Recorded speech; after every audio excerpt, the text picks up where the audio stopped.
पुत्रदा एकादशी पूरे साल में 2 बार आती है। एक श्रावण के महीने में आती है, दूसरी पोषादिक्रम में आती है। जिस नारी को संतान नहीं हो रही हो, बहुत प्रयास कर लिया हो, पुत्रदा एकादशी पूरे साल में 2 बार आती है। एक श्रावण के महीने में आती है, दूसरी पोषादिक्रम में आती है। पुत्रदा एकादशी होती है, ये संतान की वृद्धि करने वाली होती है। शंकर जी के मंदिर में जाकर, भगवान शिव के मंदिर में पूजन करके घी का 1 कटोरी में घी और 1 कटोरी में खीर शंकर के सामने रख देते हैं। भगवान शंकर के मंदिर पर चौखट पर घी का दिया लगा देते हैं। शंकर जी की चढ़ी हुई 1 बेलपत्र साथ में रखें और 1 बेलपत्र को उठाकर शंकर जी के मंदिर की चौखट पे ही बैठकर चबा चबा कर खा लेते हैं। जो 1 बेलपत्र लेकर आए हैं वो अपने पति को खिला देते हैं।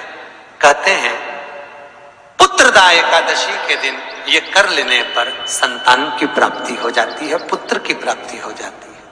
महापुराण की कथा कहती है, आप अगर विश्वास रखे हो, सफेद आंकड़े की जड़, जिस नारी का संतान नहीं हो, गर्भ नहीं ठहरा हो, सफेद आंकड़े की जड़, जिस देव अधिदेव महादेव की कथा जिस तुम्बरुका जी ने श्रवण कराई है, शंकर भगवान जिनके सामने बैठकर शिव पुराण की कथा सुन रहे हैं, उन तुम्बरुका जी का नाम लेकर शिवलिंग पे से 21 बार घुमाकर मंदिर में ही कमर पर 7वें दिन रजस्वला धर्म के जो बांध लेता है और 1 पीपल का पत्ता अवधूतेश्वर महादेव का नाम लेकर शंकर पर चढ़ाकर उसको गाय के दूध में उकाल कर रात्रि को दोनों पति पत्नी अगर पीकर सोते हैं, 3 महीने में भगवान भोलेनाथ उसकी गोद भर देते हैं। ये शिव तत्व। शंकर देता जरूर है। अच्छा, संतान नहीं हो, किसी नारी की गोद अगर, स्त्री की गोद अगर खाली रह जाए तो भी दुख होता है उसको कि मेरे घर में औलाद नहीं, संतान नहीं। हम कई बार कहे, आज फिर कहते हैं, ये टेस्ट भी बाद में कराना, सारी जांचें बाद में कराना। एक बार शंकर का भजन कर कर देखना। पिछले वर्ष कथा में तुमरुका जी की जो कथा कही थी, यूट्यूब पर डली हुई थी, अगर आप लोगों ने नहीं सुनी हो तो उसको निकालना यूट्यूब पर। श्री तुमरुका शिव महापुराण की कथा हमने कही थी, तुमरुका जी का व्याख्यान, उसमें वर्णन किया था।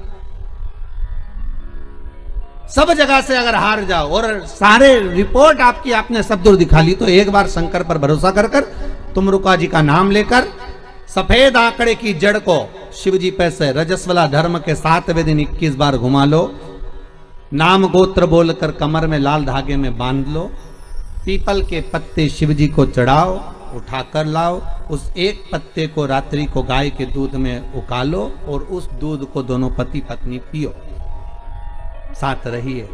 समय आएगा, बाबा चाहेगा तो 3 या 4 महीने में गर्भ ठहर ही जाएगा। सारे डॉक्टर को दिखा लिया अपनी जगह, टेस्ट भी करवा लिया अपनी जगह, पर एक बार प्रयोग, और वो विश्वास रखकर करना पड़ेगा। शंकर पर जो भी कार्य कर रहे हो आप, जो उपाय कर रहे हो आप, शिव का स्मरण कर, भगवान पर अगर विश्वास रखोगे, भरोसो दृढ़ इन चरणन कहो, श्री वल्लभ नक चंद्र छटा बिन सब जगमा ही अंधेरो। अगर भरोसा है तो शंकर है, और भरोसा नहीं तो शिव कहां से। विश्वास लेकर अगर आए हो तो काम तो होगा। ये लोग काशी से आए हुए हैं, विश्वास लेकर ही तो आए होंगे कि हम जाएंगे शंकर की कथा में तो बाबा कृपा जरूर करेगा। कई लोग यहाँ पर बैठे हुए हैं जो विश्वास लेकर आए हुए हैं, दूर दूर से आए हुए हैं, केवल विश्वास लेकर कि भगवान कृपा करेगा किसी ना किसी रूप में, मुझे विश्वास है कि बाबा मेरी सुनेगा। और फिर कहता हूं, कथा में अगर आपने मन लगा लिया, भले टीवी चैनल के माध्यम से श्रवण कर रहे हो, भले मोबाइल के माध्यम से श्रवण कर रहे हो, भले पंडाल में सुन रहे हो, बाबा से अगर दिल से आपने अगर कह दिया तो 3 महीना बहुत होता है सब कामना पूरी होने के लिए। मेरा बाबा आपको कुछ ना कुछ दे ही देता है, बस आपकी रुचि के अनुसार सुख प्रदान कर ही देता है। भगवान कृष्ण की 16,108 रानियां थी। कितनी रानियां? जम के बोलो जरा। 16,108। पर 16,108 रानियां होने पर भी भगवान कृष्ण के यहाँ जब औलाद नहीं हुई, तब भगवान कृष्ण ने अपने गुरु गर्गाचार्य बाबा को बुलवाया और द्वारकापुरी में बुलवा कर पूछा, गुरुदेव मेरी 16,108 रानियों से औलाद नहीं होती, संतान नहीं होती, मैं क्या करूं? गर्गाचार्य बाबा ने कहा, तुम चिंता मत करो, पार्थिव शिवलिंग का निर्माण करो। शंकर भगवान के शिवलिंग का निर्माण कर कर एक एक रानी के साथ में 11-11 दिन तक बैठकर शिव जी का अभिषेक करो। और पार्थिव शिवलिंग का निर्माण गर्गाचार्य बाबा के कहने पर भगवान कृष्ण ने करा। एक एक रानी के साथ में 11-11 दिन तक भगवान शिव का अभिषेक करा। तब भगवान शंकर प्रकट हो गए और शिव जी प्रकट होकर बोले, कन्हैया मांगो तुम्हें क्या चाहिए? शंकर भगवान ने जब कहा, कृष्ण बोले मेरे यहाँ औलाद नहीं है। शिव जी ने कहा, क्यों चिंता करते हो? तुमने 11-11 दिन तक एक एक रानी के साथ में बैठकर मेरा अभिषेक करा है। जाओ मैं तुम्हें वर प्रदान करता हूं कि एक एक रानी से तुम्हें 11-11 संतान होगी और 1,77,186 भगवान कृष्ण के बच्चे हुए। ये शंकर जी की कृपा से। अब तुम्हें कितने चाहिए बोलो? भगवान कृष्ण के यहाँ अगर औलाद हुई तो किसकी कृपा से? अरे बोलो, भोले। कौन होगा ऐसा? कितना करुणामय, कितना दयालु, कितना आनंद देने वाला। ब्रह्मलोक के देवता भगवान ब्रह्मा, वैकुंठ के देवता भगवान विष्णु, और पृथ्वी का देवता अगर कोई है, इस मृत्यु लोक का अगर कोई देव है, तो वो देवों का देव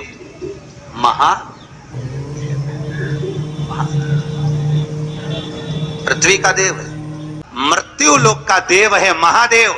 शंकर जी कहते हैं, भले तू ब्रह्मा को भज, चाहे तेरी मर्जी पड़े नारायण को भज, पर मृत्यु लोक का देव तो मैं हूं, पाला तो मुझसे पड़ना है ना, तब निपटूंगा तेरे से। अभी तू जा। फिर पाला कब पड़ता है? जब थोड़ी सी भी दिक्कत आ जाए, परेशानी आ जाए, एक्सीडेंट हो जाए, ब्लड प्रेशर ऊंचा नीचा हो जाए, शुगर बढ़ जाए, अटैक आ जाए, तब सीधे पंडित जी को फोन लगा के बोले महामृत्युंजय का पाठ करा दो। शंकर जी बोले, अब आया मेरे पाले में, अब आया। लगे सब पाठ करने के लिए। भगवान नारायण का अगर विवाह भी कराने वाला कोई है लक्ष्मी से, तो वो मेरा शिव ही है। कौन ने कराया था विवाह? शंकर भगवान। क्या नाम है माता लक्ष्मी की, माता जी का? अरे यहीं तो कोई ऊपर बोल रहा था, गुरुजी हमारे गुलबर्गा में तो खूब कथा होती है, आपको मालूम है गुरुजी? खूब कथा हुए हमारे यहाँ, खूब कथा चले। तो हमने कहा अच्छी बात है, बताओ जल्दी से माता लक्ष्मी जी की माँ का नाम क्या? बोलो तो। हर हर महादेव। माता लक्ष्मी की माँ का नाम था ख्याति देवी। क्या नाम था? ख्याति देवी। कितनी लक्ष्मी हुई? अष्टलक्ष्मी। उसमें से नारायण को कितनी लक्ष्मी भी आई? 2 लक्ष्मी। एक माता ख्याति की पुत्री श्री लक्ष्मी और दूसरी समुद्र देवता की बेटी लक्ष्मी महालक्ष्मी। ये 2 लक्ष्मियां भगवान नारायण को भी आई। कौन कौन सी लक्ष्मी भी आई? जम के बोलो। एक श्री लक्ष्मी, कौन है ये? माता ख्याति की बेटी। और दूसरे नंबर पर महालक्ष्मी, कौन है ये? समुद्र देवता की बेटी। अब जिस नारायण भगवान के साथ में मंदिर में लक्ष्मी जी की पूजन करते हो, वो लक्ष्मी इन दोनों में से कौन सी? बोलो जल्दी। महालक्ष्मी तो मात्र 7 दिन तक भगवान नारायण के साथ रुकी थी, और 7 दिन रुकने के बाद में जब श्री लक्ष्मी ने भगवान शिव से जाकर निवेदन करा, भोलेनाथ मेरे प्रभु नारायण का विवाह समुद्र देवता की बेटी महालक्ष्मी के साथ भी हुआ है, आप करुणा करिए। तब भगवान भोलेनाथ ने पार्वती जी का एक मंगल सुमंगल आनंदमय तीज का व्रत बताया। तीज का व्रत जब श्री लक्ष्मी ने करा, वो व्रत आज भी माताएं करती हैं, निमाणी की पूजन करती हैं।